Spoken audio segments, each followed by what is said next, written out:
Hi everybody, thank you for joining me on October 9th.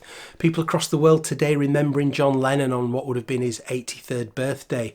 And we've had a very interesting announcement from the John Lennon camp on their social media accounts, which I've got in front of me here.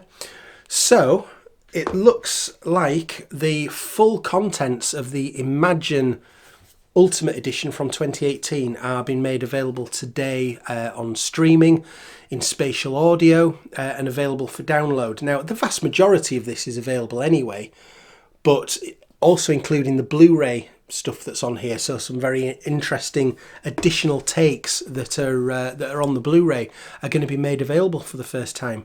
There's even bigger news than that in this announcement as well that I will come on to shortly. It also mentions that they're planning to do the same shortly for the Plastic Ono Band Ultimate Edition. The really interesting thing for me on here would be that people who haven't necessarily got the Blu-ray that's in this box will get a chance to hear the full Yoko Ono Plastic Ono Band sessions, which are an absolute mind blower. If you're not familiar with those, it's just you are listening to John Lennon, Klaus Voormann, Ringo Starr jamming for a long time, with Yoko doing what Yoko does over the top of it. And if you're in the right frame of mind for it, it is an absolute gas. So that'll be coming to a wider audience.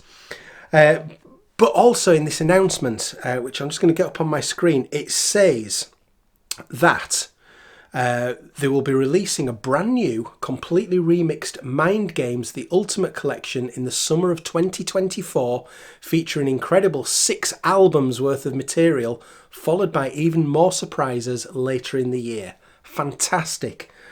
So a Mind Games Ultimate Edition, really good. There was a remix of Mind Games, as many of you will know, in the early 2000s, which for me was revelatory.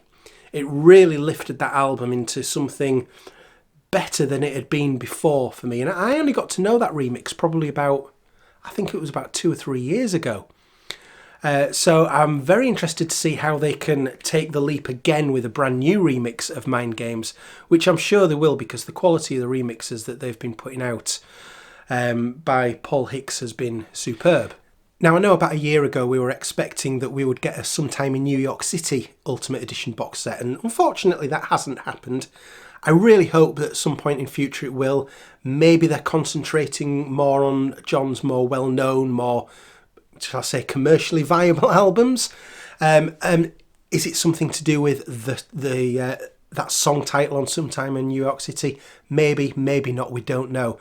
But I think what I would be looking out for once this Mind Games edition is fully announced with track listings, I will be looking to see whether there is any content on there that you might associate more with the Sometime in New York City time frame.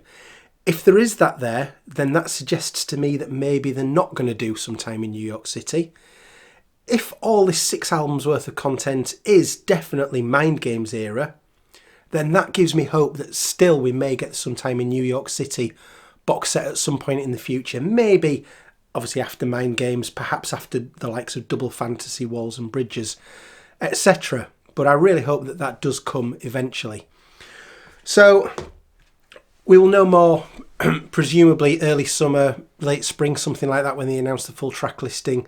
But in terms of what's on the release today with Imagine, this is going to be things that if you've got this box set, it looks as though you've already got everything that's on this new download streaming today, except for the fact that you're not going to have it in the spatial audio. So that could be great if you've got the capability for that. But in terms of actual music, it doesn't look from the announcement as though there's actual new music that wasn't in this box set. So good news for people who bought this, that you're not then finding that there's a load more music out there that you don't have in the expensive box set you paid for. So that's really exciting. I'm really looking forward to that. And if you want to know what John Lennon was doing, not on his 83rd birthday, but his 24th birthday, then have a look at this video that I just released yesterday, where I visited a Beatles location of something that happened to take place on his birthday. Thank you very much for watching. See you later. Bye.